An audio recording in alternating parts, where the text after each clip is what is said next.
Hutan Loser adalah salah satu kawasan hutan terpenting di Sumatera, tempat perlindungan flora dan fauna khas hutan hujan terbesar se-Sumatera. Hutan Loser memiliki kekayaan jenis satwa dan tumbuhan tertinggi di kawasan Asia, yang di dalamnya terdapat satwa kunci Sumatera yang dilindungi undang-undang seperti orangutan, gajah, harimau, dan badak Sumatera. Keanekaragaman hayati Loser merupakan surga bagi para peneliti, pecinta alam, dan wisatawan. Namun di beberapa wilayah merupakan wilayah yang rentan terjadi kebakaran hutan, dan juga masih banyaknya oknum-oknum yang merusak habitat flora dan fauna Loser. Hal itu menyebabkan punahnya satwa-satwa yang dilindungi, serta dapat menyebabkan terjadinya bencana alam seperti banjir, tanah longsor, dan kekeringan.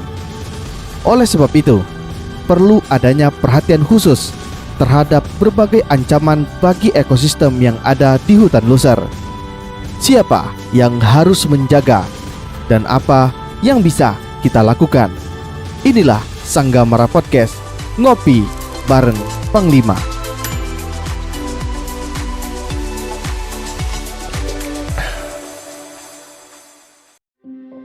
Sungai, gunung, hutan itu bagi saya adalah infrastruktur alam. Ini perlu menjadi perhatian dari semua orang, Pak. Kalau nggak, aset bangsa ini bisa hilang. Orang bawa senjata untuk memburu, kami menjaga bawa barang.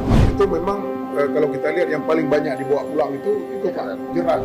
Saya tidak mau terima bencana karena bencana di kampung saya. Itu cuma saya.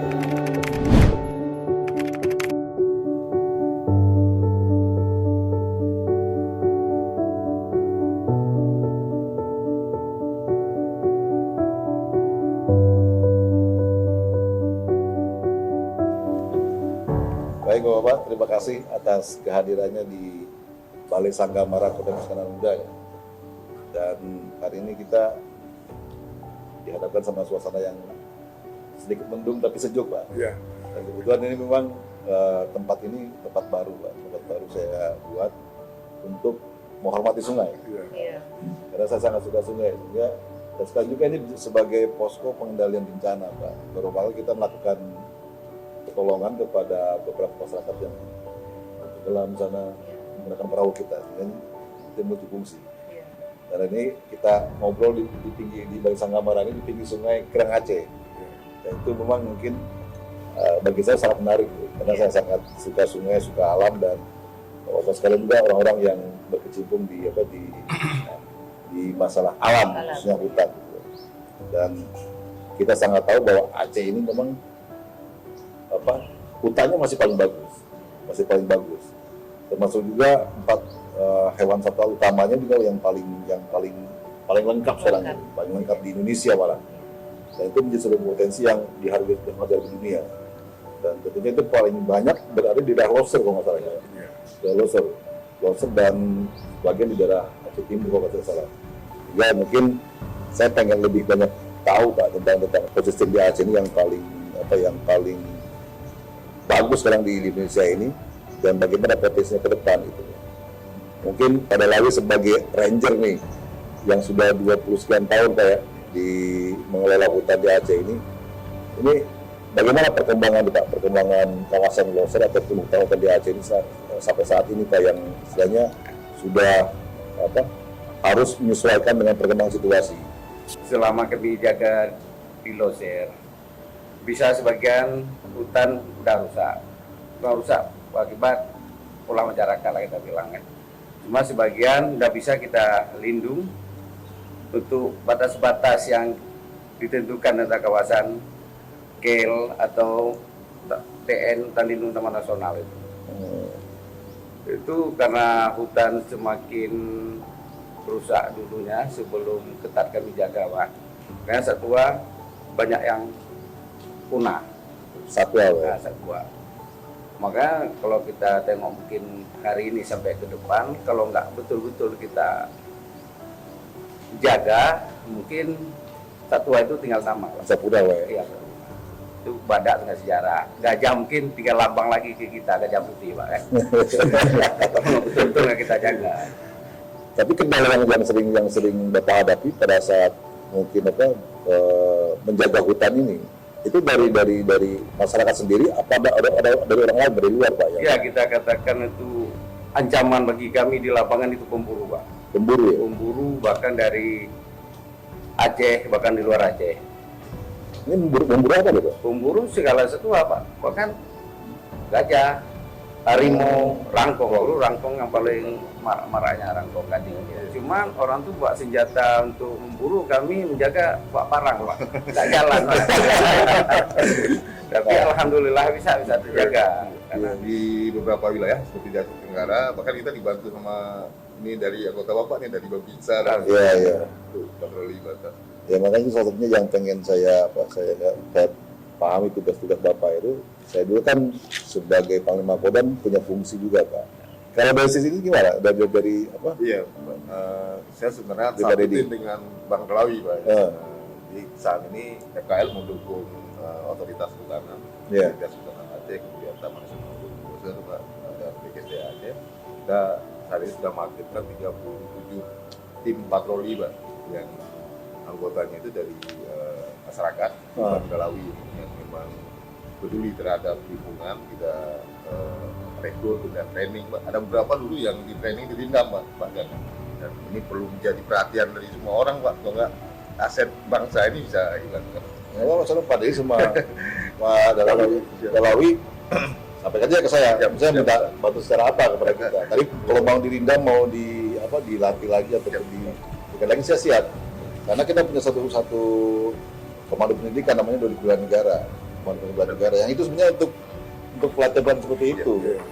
Kita sampaikan kepada masyarakat, silakan kalau mau gunakan nggak apa-apa. Nanti kita sama-sama buat kerjasama untuk supaya beberapa orang difasilitasi untuk latihan di Rindam. Ranger boleh juga Pak, kalau memang ada Bapak mau kandidasi Ranger, kita bantu lah sih. Kalau saya membuat istilah Pak, sungai, gunung, hutan itu bagi saya adalah infrastruktur alam Pak, yang tidak boleh rusak. Kalau infrastruktur yang kita buat manusia kan jembatan, sungai itu bisa rusak Pak. Tapi kalau infrastruktur alam ini, gunung, hutan, sungai itu rusak, dampaknya akan sangat buruk bagi manusia. Itu nggak Bu ya? Itu yang saya sampaikan bahwa infrastruktur alam itu yang paling penting harus dijaga. Makanya saya waktu di Dandem saya bikin telaga itu jadi telaga satu jadi berfungsi lagi titik nol itu, dan itu memang jadi sumber mata air. Nah, saya juga dengar cerita yang saya dari TV malah tentang ranger dan ranger ibu-ibu nih. Sungguh ini yang baru saya lihat ini. Saya selama ini lihat di TV aja Bu. Iya. Tentang ranger ibu. Ini apa motivasinya Bu pertama kali bisa jadi ranger ibu-ibu ini buat hutan? Nah, ini motivasinya yang awal sekali di Dambaran Baru ini Pak kan. Kenapa sih kok setiap tahun sungai kita yang sekecil ini banjir? Itu motivasinya. Nah, terus setelah terjadinya banjir setiap tahun, kan ada perkebunan kan di kiri kanan sungai itu Pak. Iya. Rasanya kalau lihat sungainya itu nggak mungkin lahannya lahan pertanian kami kan gitu. Tapi setelah terjadi hujan 1 bulan terus banjir. Nah, jadi kami ibu-ibu ini apa mau tinggal diam ya? Apa sih sebenarnya? Jadi kami kebetulan di kampung kami itu ada lembaga LSM. Jadi ibu bergerak dengan mereka, itu laki-laki semua. Masa itu ibu sendirian, apa aja. Jadi ibu ikut aja, ibu nggak ada, udah ini rasa takut yang mau ke hutan, ada ini ada itu, udah nggak terpikir lagi Pak. Kan pokoknya saya harus tahu ya apa penyebabnya. Rupanya terjadinya penebangan yang luar biasa. Rupanya Bapak ini. Jadi yang dia tebang itu gelondongannya itu jatuh ke jurang kan nggak bisa diambil. Itulah terjadi penyumbatan setiap tahunnya. Jadi setelah terjadi itu terjadi genangan, kan meledak itu banjir. Nah itu terus inisiatif kami diskusi dengan kaum Bapak LSM tadi, bisa nggak ibu-ibu terlibat jadi tim ranger? Berapa orang pertama kali Bu yang ikut? 3 orang. 3 orang. Sekarang udah berapa? Sekarang 10 orang. 10 orang. Ibu-ibunya. Itu tak ibu-ibu apa ada yang masih remaja? Ada remaja, Oh, ada yang remaja. beranak 1, ada yang 20 yang cukup. Semangat lah ibu-ibunya, tidak mau lagi terjadi banjir bandang yang di 2015 itu sampai hanya 11 rumah. Nggak tahu saya Bu. Kalau itu ketemu orang penerbang hutan, lebih galak mana ibu daripada pada laut. Kalau bapak-bapak luar biasa, ini terjadi Pak. Nggak, saya kan luar biasa kalau ibu misalnya ada beberapa hutan Iya. apakah lebih galak apa lebih gimana terhadap para Iya. Tapi kami bisa mengambil kesimpulan dengan Bapak yang udah capek. Kami ajak dia baik-baik. Pak, silakan dibujuk, bisa ya. istirahat. Kami ajak ngopi bareng. Kami ada Oh, Iya. Jadi Bapak jangan menambah. Karena ini saya mengerti, memahami kita semua itu ekonomi. Jadi Bapak ikut program kami. Bapak nggak kami usir, tapi Bapak ikut program kami. Bapak harus menanam pohon tegakan. Bibitnya kami yang siapin, Bapak yang tanam. Jadi apa kira-kira pohon tegakannya yang bermanfaat oleh petani? Nah, kami salah satunya kalau di sana kan terkenal pokat. Ya, jadi saya kasih bibit pokat, buahnya untuk Bapak, batang daunnya untuk kami. gitu. Jadi mereka alhamdulillah, oh ya Bu, saya mau berapa yang saya tanam aja. Jadi pendekatan lebih persuasif. jadi kami ajak ngobrol cerita gitu. Jadi kami buat pembibitan yang memang tujuannya kami tanam di lahan yang sudah dirambah. Keras Yang tanaman yang apa? Yang kami maksud mau tanam di situ ya pokat kami perbanyak. Ya, jadi tanam sebanyak-banyaknya. Jadi kami setiap patroli gendong bibit. Tamu yang datang berkunjung ngasih bibit tiketnya, tanam pohon. Oh, setuju tuh. Betul itu. Ini daripada waktu saya pengen ada pendapat nih. Gimana Kak? Kepada Ranger, kemudian juga dari FKL juga yang misalnya banyak berkontribusi terhadap hutan di Aceh ini. Ya, baik Pak Pangdam, terima kasih. Tentunya memang pemerintah Aceh melalui Dinas Lingkungan Hidup dan Kehutanan, FKL merupakan salah satu mitra kami, Pak. Mitra ya. Mitra kita ada WJS, ada FFI, banyak mitra lingkungan yang ada di Aceh. Ya. Nah, terutama FKL ini memang banyak bekerja di kawasan ekosistem Loser. Bukan hanya menyelamatkan hutan, tapi juga bagaimana memberdayakan masyarakat. Artinya seperti Bu Sumini sampaikan tadi, masyarakat ini ketika dari segi ekonomi terpenuhi, ini kegiatan untuk perambahan, illegal logging, ini akan terbendung dengan upaya-upaya kegiatan ekonomi yang dilakukan. Jadi kita ada kelompok-kelompok perhutanan sosial, di mana masyarakat yang dekat dengan kawasan hutan, didampingi oleh KL, ini diberikan akses untuk mengelola hutan dengan ketentuan-ketentuan, misalnya tidak boleh menebang, tidak boleh membakar. Jadi memang arah pemerintah Aceh saat ini dalam hal menjaga kelestarian hutan adalah bagaimana melindungi hutan dan ada manfaatnya untuk masyarakat. Nah, kemudian juga dengan TNI Polri, Pak, kita saat ini dalam hal penyelamatan dari kebakaran hutan dan lahan. Kita Aceh rata-rata hari ini per tahun 1.000 hektar lebih tiap tahun terbagi kebakaran hutan dan lahan, terutama di lahan gambut, Pak, daerah barat selatan. Itu yang paling rawan. Jadi kami luar biasa dibantu Babinsa dari Koramil dalam hal pengendalian kebakaran hutan dan lahan. Jadi memang inilah perlu peran mitra, karena memang pemerintah tidak bisa bekerja sendiri. Menjaga kawasan hutan itu tidak bisa hanya Dinas Lingkungan Hidup dan Kehutanan. Perlu mitra, perlu dinas terkait, perlu TNI Polri, sehingga memang di masyarakat ada edukasi yang kita sampaikan. Masalah gini Pak, saya pengen tanya, tingkat kepedulian masyarakat khususnya generasi muda nih Pak. Jangan-jangan generasi muda Aceh ataupun pemuda-pemuda Aceh tidak tahu bahwa di Aceh ini hutannya paling bagus. Betul. Nggak tahu bahwa di Aceh ini masih 41 utama masih ada. Betul. Nah itu yang saya khawatirkan kan. Makanya ini perlu mungkin bisa dibuka, dipublikasikan. Inilah hutan Aceh. Masih lengkap hutannya, masih ada harimau, badak, gajah dan orangutan. Dan itu di dunia yang paling banyak ada di Aceh. Itu ya. Satunya dia yang di dunia yang masih lengkap hewan utamanya di hutan masih hutan Aceh. Selain cakupan hutannya masih besar. Luas ya. Nah itu yang perlu diberikan edukasi sama pemuda sebab oh iya saya ini orang Aceh. Hutannya hebat gitu. Masih lengkap. Nah kesadaran seperti itu yang harus ditimbulkan di tingkat generasi muda, Pak. Bukan hanya Pak dalam ini sama ada teriak-teriaknya juga, semangatnya muda tapi ini penerus, termasuk juga mungkin dari ibu-ibu juga kan perlu edukasi seperti itu. Lagi alam itu adalah guru yang tidak pernah berhenti mengajarkan kita tentang kearifan, keseimbangan, sama kemudian kita pelihara, Pak. Karena semua berada di alam semua Pak. Ya. Ya nggak Pak? Kita tahu tentang ini pasti dalam semua, tahu obat-obatan, tahu semua di dalam. Ya, sama mungkin di Aceh juga sama Pak. Tadi Iya, yang lokal sama. itu sangat dipelihara sebenarnya. Saya yakin di seluruh Indonesia sama sebenarnya. Karena hutan itu sumber kehidupan itu. Dan jadi hutan ini bagi kami tentara ini memang sebuah kawasan yang harus kita jaga. Ya. Kita sangat kesulitan sekarang nyari daerah latihan Pak yang misalnya yang ideal untuk Ya. kita jadikan sebagai sebuah tempat survival, kemudian kita buat kegiatan-kegiatan istilahnya bikin tempat-tempat yang pertahanan gerilya seperti itu. Iya. Nah, Aceh ini masih sangat bagus lah. Gitu. Ya. Jadi kita semua ya bagi saya harus tetap pelihara hutan Pak. Ya. Saya terima kasih nih pada Lawis S yang sudah mengabdi 20 sekian tahun ini. Karena beliau memang pimpinan Ranger, Iya. terutama terhadap jerat, Pak.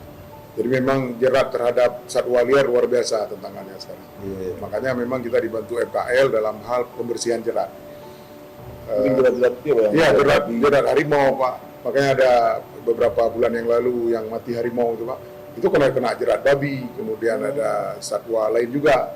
Nah, jadi memang kalau kita masuk ke hutan, ini yang paling sering Pak, FKL yang bersama DLHK gabung dalam satu ranger, tadi sampaikan ada 37 ranger kelompok. Itu memang kalau kita lihat yang paling banyak dibawa pulang itu Pak, jerat itu. Oh, jerat ya. Dan jerat memutikan seperti yang Pak Dalawi dapat. Ya, pada tahun 2014 kemarin. Satu bulanan kita ratusan jerat dapat dari seling, bahkan ranjau. Ranjau itu ibarat ini papan taruh paku untuk tapak gajah. Itu gajah. Di ujung itu racun. Kalau kena kaki kita mematikan untuk tapak gajah. Kalau kita mati juga berarti Pak? Iya, apa? Itu yang capek kena bersihkan. Ya, Kayak merangkak itu. Jadi kami ada namanya patroli susur sungai. Kalau udah musim hujan, kami susur sungai. Seragamnya kan sama kayak ranger. Iya. Pakai seragam. juga. Pakai seragam kami ranger, pakai sepatu boot, gedong, tas, plesir, lengkap semua dengan segala sedikit. Di mana hujan di situ tinggal apa? Karena kalau susur sungai kami ada mesin sinso bawa. Oh gitu. Jadi kalau ada kayu yang tumbang gitu langsung dibersihkan. Jadi dengan sepeda motor jalan yang tebing, curang, itu kami nggak peduli lagi kan. Tidak ada lagi tantangan. Ini saya mau tanya nih, berarti ranger ibu-ibu ini hanya ada di Aceh? Iya. Di tempat ada nggak Pak ranger Iya. ibu-ibu? Kalau yang masuk hutan kayak baru di kita, Pak. Makanya itu juga sebenarnya itu. Kayaknya kalau nggak terlibat ibu-ibunya lah semua kayak ngambang itu nggak. Tidak berwarna. Iya, berwarna itu. Tidak berwarna. Pernah kami hadapi Pak kan perambah itu. Nah, pernah saya digertak. Terus atas dasar apa ibu berani larang saya? Oh gitu. Oh, Pak kan? Tapi ini hutan kan milik Tuhan, dia bilang. Hutan ini milik Tuhan. Saya balas, saya jawabnya simpel aja. Baik, baik Pak. Saya tidak mau terima bencana karena bencana di kampung saya. Itu cuma saya balas. Nggak berani dia Tidak lagi jawab. Pak. Karena mereka nggak kena bencananya Pak. Bencananya di kami. Iya, pasti Pak. Ya. Ini terakhir nih, Pak. Jadi ini kan hutan leuser ini kan memang sangat hebat lah Pak. Iya. Dengan segala potensinya baik itu hutannya maupun hewan-hewan Iya. satwa utamanya masih lengkap. Tapi kan Aceh ini kan untuk pembangunan Pak. Betul. Untuk pengembangan dan ke depan mungkin penduduk Aceh itu semakin banyak Betul. Iya. dan membutuhkan lahan. Iya. Nah, bagaimana nih menyikapi ini Pak? Seandainya mungkin ada beberapa kawasan yang harus digunakan untuk Iya. misalnya dimanfaatkan lah untuk lahan penduduk ataupun untuk pertanian ataupun untuk hal lain. Iya, kalau di tingkat pemerintah seperti Pak Bang Dam sampaikan, memang kita rasakan itu Pak. Artinya memang pembangunan Aceh ini masih membutuhkan Iya. lahan. Iya. Contoh misalnya pembangunan tol Pak. Ya, Tol ini yang sedang berlangsung, tol Sibanceh. Nah, tol Sibanceh ini dari Banda Aceh ke Sigli kan membelah dua ekosistem Iya, Pak. iya. Ekosistem Selawah sama ekosistem Ulu Masih. Iya. Di mana di situ ada satwa gajah, ada harimau. Nah, masalahannya kalau sudah dibangun tol itu pada musim kawin ini kan akan rawan masuk tol ya. Nah, sehingga kita komunikasi dengan Hutama Karya yang owner Iya. owner tolnya Iya. yang membangun tol sama HK. Nah, akhirnya difasilitasi yang dulunya mungkin gorong-gorong, dibuatlah jembatan yang memanjang yang bisa lewat satwa liar. Jadi koridor Pak. Ya. Koridor, nah, seperti itu. Ini ya Pak. Karena kembali ke saya bilang tadi Pak, ya kita memanfaatkan alam Pak, Ya, mencari benefit tadi Pak, Iya, betul. bukan mencari profit Pak. Mencari Kalau mencari profit itu kan kita ada hancur tinggal seperti Iya. tadi kan, Iya. habis terbang tinggal Iya. kan, Iya. gitu. Nah itu yang perlu kita edukasi masyarakat di Aceh. Mari kita pagi ini. Tapi terima kasih. Terima kasih. Kepada Pak Dodi musim ini. Iya, Pak. Semoga kita bisa tetap melihat Aceh ini hijau kembali. Ya, Tapi amin. masih bisa dimanfaatkan. Ya. Dimanfaatkan. Kita galakan apa? Tanam pohon, segala Ya. macam, Pak. Jaga hutan, jaga kehidupan, Pak. Ya, Ya terima kasih. terima kasih. Iya, Pak. Terima kasih Pak Sama. sudah Oke. berkenan hadir di ini di Padaut. Ya, ya. Terima kasih Pak. Jadi terima kasih. Ini, salam buat Ibu Guru ya Ibu ya. Ya, Pak. Baju.